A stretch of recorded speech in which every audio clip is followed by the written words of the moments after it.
सो बच्चे अब बात करते हैं पार्टनरशिप और पार्टनरशिप अकाउंटिंग की। ठीक है, तो जो पार्टनरशिप है वो एक is a relation mutual trust and faith. वो हमारे आपस के बच्चे विश्वास और भरोसे का ही एक रिलेशन है। अगर आपके एक दूसरे के ऊपर विश्वास ही नहीं है, भरोसा ही नहीं है, तो पार्टनरशिप कभी नहीं चल सकती है। ठीक है, partnership account should be maintain in honest and accurate and equitable manner. जो पार्टनरशिप के जो अकाउंट बनते हैं वो बिल्कुल ईमानदारी से बनने चाहिए, एक्यूरेट बिल्कुल शुद्ध होने चाहिए और बिल्कुल न्याय संगत होने चाहिए। मतलब कि जो तुम्हारे लिए है वो भी वैसे ही हैं, मेरे लिए हैं वो भी वैसे हैं, इनके बीच में कोई गड़बड़ नहीं होनी चाहिए। So that they present a true and fair picture of the business, ताकि वो बिजनेस की ट्रू और फेयर पिक्चर को प्रेजेंट कर सके। एक सही पिक्चर, अगर आप उसमें गड़बड़ी करे रखोगे तो क्या आपको बिजनेस का सही मायना पता चलेगा कि आपके बिजनेस में क्या चल रहा है और क्या नहीं चल रहा है। और जो partnership accounting has special feature, partnership accounting की एक स्पेशल विशेषताएं होती है, कुछ स्पेशल विशेषता होती है, क्योंकि इसके साथ क्या है कि multiple honours share profit and losses. अब जो भी कैपिटल लगाता है उसको क्या बोलते हैं, ऑनर्स कहते हैं। तो यानी कि जो जो लोग उसमें पैसा लगा रहा है तो वो सारे के सारे क्या बन जाते हैं, पार्टनर्स बन जाते हैं, ऑनर बन जाते हैं, मालिक बन जाते हैं। तो इसके अंदर बहुत सारे व्यक्ति आते हैं जो अपने प्रॉफिट को बांटते हैं, लॉसेस को बांटते हैं। तो यहाँ पर जो पार्टनरशिप की जो अकाउंटिंग करते हैं वो कुछ स्पेशल होती है। तो यहाँ पे फोर्थ नंबर है कि there are several issues relating to distribution of profit among partner. बहुत सारे लड़ाई झगड़े इशू हो जाते हैं किसके लिए, प्रॉफिट को बांटने के लिए, क्योंकि बहुत सारे पार्टनर्स होते हैं, उनके बीच में किस तरीके से आप प्रॉफिट का बंटवारा करोगे तो कई इश्यूज बन जाते हैं। तो if there is no specific agreement between the partners regarding such matter, यदि हमने अपने बीच में इन सारे मैटर्स के लिए कोई एग्रीमेंट नहीं करा, हमने नहीं बताया कि भाई तेरे को कितना मिलेगा या मुझको कितना मिलेगा, कौन सा अपना रेशो है, कितना तुझे आईओसी मिलेगा, अगर हमने ये सब बातें पहले से शेयर नहीं करी, तो जो मैं लाइन बोल रही हूँ अब इसको बहुत ध्यान से सुनना, बहुत मोस्ट इंपॉर्टेंट लाइन है, ध्यान से सुनना बच्चे। The provision of the Indian partnership act 1932 are applicable to the partnership for. कौन से रूल एप्लीकेबल होते हैं, इंडियन पार्टनरशिप एक्ट 1932।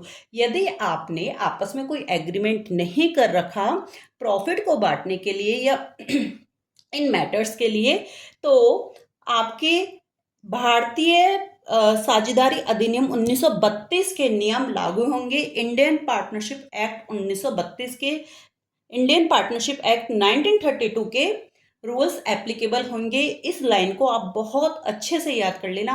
काफी बार क्वेश्चन आता है कि अगर आपके बीच में कोई एग्रीमेंट नहीं है तो कौन से नियम के, कौन किसके रूल आपके लागू होंगे। ठीक है, यहां तक की बात आपको समझ में आ गई बच्चे।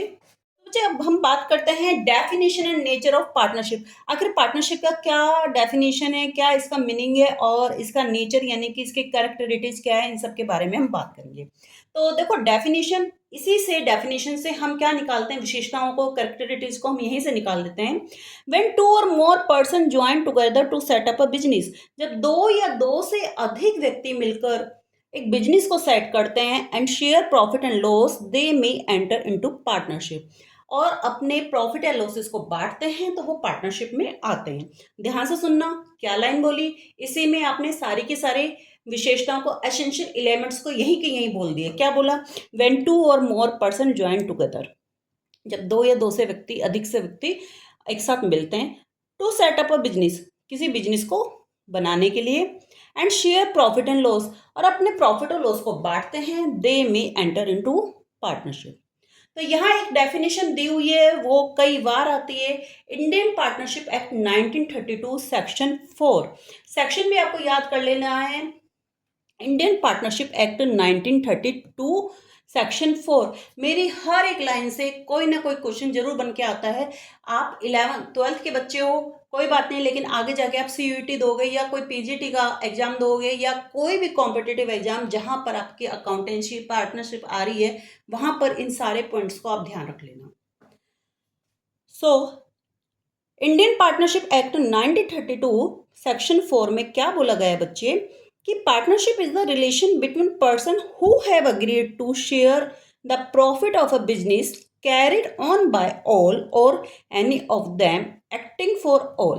ध्यान से समझना क्या बोला है, पार्टनरशिप क्या है? रिलेशन बिटवीन पर्सन्स, पर्सन्स का मतलब एक से अधिक, दो या दो से अधिक, who have agreed to share the profit, जहां पर आप प्रॉफिट के बंटवारा करने के लिए तैयार हो गए हो, एंड ऑफ अ बिजनेस, किसी बिजनेस के लिए, मतलब कि वहां बिजनेस भी होना जरूरी है, and carried on by all, हो सकता है वो सबके द्वारा चलाया जाए, या any of them acting for all, या हम सब में से किसी एक के द्वारा भी चलाया जा सकता है। तो ये जो एक परफेक्ट डेफिनेशन है किसकी बच्चे? पार्टनरशिप की, जो किसने दी है? इंडियन पार्टनरशिप एक्ट 1932 सेक्शन 4, इसमें ये आपकी लिखी हुई है। अब कुछ मेन वर्ड्स आप समझ लीजिए कि जो आपके इसमें काम आएंगे, क्या क्या है आपके पास। फर्स्ट है आपके पास partners, the person who have enter into partnership with one another और इंडिविजुअली कॉल्ड पार्टनर्स। पर्सन जो पार्टनरशिप में आते हैं उनको क्या बोलते हैं? पार्टनर्स बोलते हैं। फर्म, उन सबको मिला के कलेक्टिवली हम सामूहिक रूप से क्या बोल सकते हैं? उनको फर्म बोलते हैं। और फर्म जिस नाम से आपने बिजनेस को किया है, जिस नाम से आपने बिजनेस को कैरिड आगे बढ़ाया है, उसी को क्या बोलते हैं बच्चे? फर्म्स नेम बोलते हैं। क्लियर? उसी को बोलते हैं हम फर्म नेम। तो पार्टनर्स क्या है, फर्म क्या है, एंड फर्म नेम क्या है। क्लियर?